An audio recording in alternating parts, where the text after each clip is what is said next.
대통령 출마하시나요? 국민들이 선출한 선출직 공무원도 아니고 임명직 공무원이 대체 무슨 근거로 국민과 국회의 뜻을 받들겠다고 말하는 거죠? 이분 정신세계가 참 궁금합니다. 이 정도로 현실감 떨어지는 아나무인 불도저 검사였단 말인가요? 상명 하복을 그렇게 중시하는 검찰 조직의 수장이 상급자인 법무부 장관, 국무총리, 대통령도 무시하는 작태에 언행불일치의 전형을 보여주고 있는데요.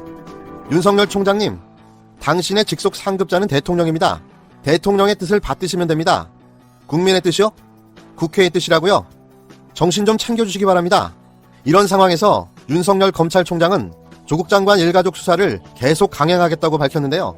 이번 주에는 조국 장관 부인 정경심 교수의 소환조사도 예정되어 있다고 합니다. 또 한편에서는 조국 장관 딸 기소도 준비 중인 걸로 감지됐는데요. 정리하면 이렇습니다. 수단과 방법을 가리지 않고 조국 장관 엮어서 꼭 기소하고 말겠다는 겁니다. 지난 8월 29일 김어준의 뉴스공장에 출연한 유시민 노무현 재단 이사장의 예언이 현실이 되고 말았습니다. 동생이라든가 이런 사람들이 조국 사태와는 무관하게 별건 수사를 통해서 이거 아니 압수수색에서 조국 수사를 하느라고 하다 보니 범죄 혐의가 나와서 묻을 수가 없었다. 이렇게 해서 별건 수사로 해서 그 사람들 가족들을 입건하는 포토라인 세우고 이렇게 되면 이게 뭐냐 하면 스릴러에서 악당들이 주인공을 제압을 못할 때 가장 흔히 쓰는 수법이 가족을 인질로 잡는 거잖아요. 그러니까 조국 너 뭐 좋아 너가 죄가 있는지 없는지 우리 잘 모르겠어. 그러나 지금 여론이 이렇잖아.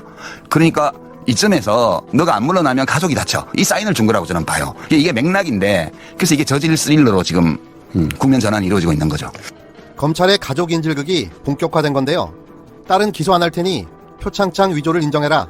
이런 개수작인 겁니다. 여기에 모든 방법을 총동원해서 조국 장관까지 연결시켜서 기소하겠다는 겁니다. 이런 윤석열 총장의 행태는 한마디로 너희들은 지져라. 나는 내 갈 길 간다.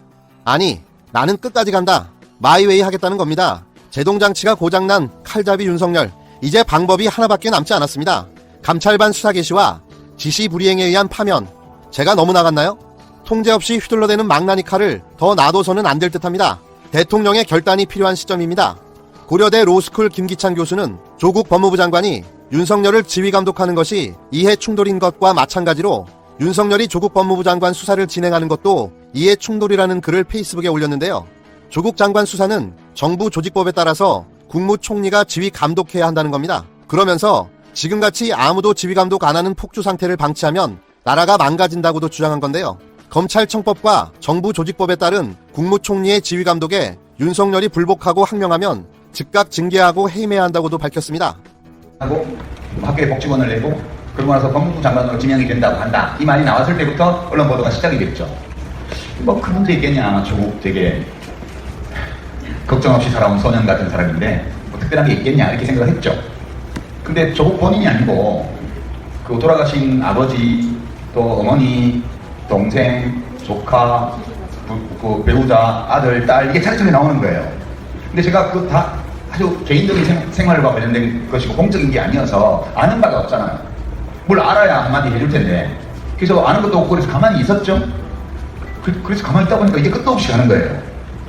그래서 제가 갑자기 뭔가를 하긴 해야 될 것 같은데 뭘 알아야 뭘 할 거 아니에요. 그래서 이제 취재를 시작했어요. 그때부터 취재를 여기저기 시작을 하고 알릴레오가 마침 쉬고 있을 때여서 호해를 제작을 해야 되나 그 고민을 하면서 여러 군데 취재를 하면서 이거 아닌데 하는 느낌이 온 거예요. 이게 아닌데 이렇게 가면 안 되는데 그리고 2009년 이 원두렁 시계 보도 사태 때 하고 똑같아요. 지금 양상은 거의 똑같고요. 정도는 더 심한 것 같아요. 양상은 거의 비슷하고요. 정도는 그때보다 더 심각해요. 그래서 그냥 가만히 있으면 조국 장관이 어떻게 될지 저는 모르지만 어떻게 되든 나중에 좀 후회하게 될 것 같다는 생각이 들었어요. 노무현 대통령 그렇게 공격당하실 때 사실 제가 가끔씩 나와서 미디어에서 이야기도 하고 이렇게 하긴 했는데 그때도 이게 돈 문제 이런 게 걸려있고 이래서 잘 알지도 못하고 이래서 주춤주춤 하면서 있다가 그 일이 생겨버렸거든요. 그래서 이번에도 그냥 가만히 있으면 나중에 되게 후회하게 될 것 같다는 그런 두려움이 들어서 정확히 말씀드리면 제가 8월 27일 날 참전을 했죠. 네. 지난 28일 유시민 노무현 재단 이사장이 창원 강연에서 한 말입니다.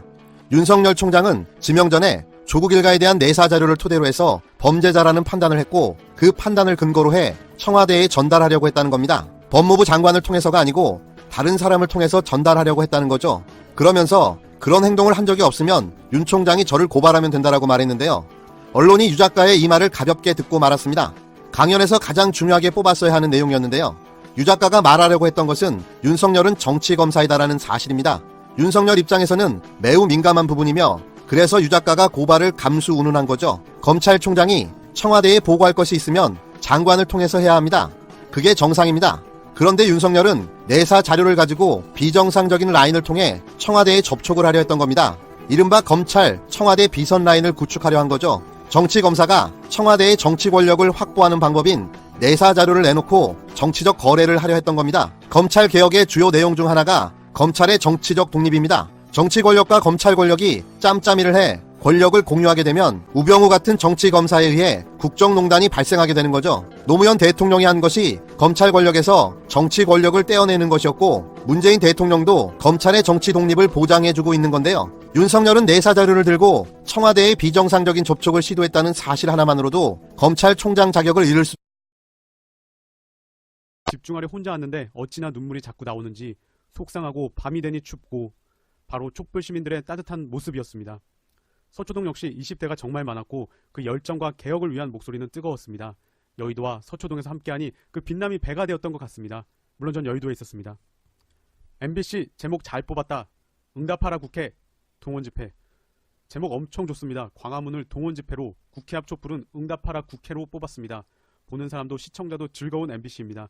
내용 역시 주말마다 서초동을 밝히던 촛불이 오늘은 여의도 국회의사당 앞에서 타올랐습니다. 참가자들은 공수처 설치 법안 등 검찰개혁 법안을 국회가 하루빨리 통과시킬 것을 촉구했습니다. 라고 타올랐다고 표현했습니다. 참가자 인터뷰 역시 더더욱 공수처나 기타 검찰개혁이나 이런 필요성이 더 절실해서 왔습니다. 라는 인터뷰를 생생하게 담아냈습니다. MBC 카메라 기자분 미소로 응답했다. 그래서일까요? 여의도 현장에서 취재하던 취재기자에게 MBC 화이팅을 시민들은 연호했고 그 소리가 너무 고맙고 커서 잠시 취재가 중단될 정도였습니다. 이런 상황은 현장 분위기를 가장 먼저 탐지하는 카메라 기자가 알아차렸는데요. MBC 연호에 카메라 기자님은 흐뭇한 미소를 보일 정도였습니다.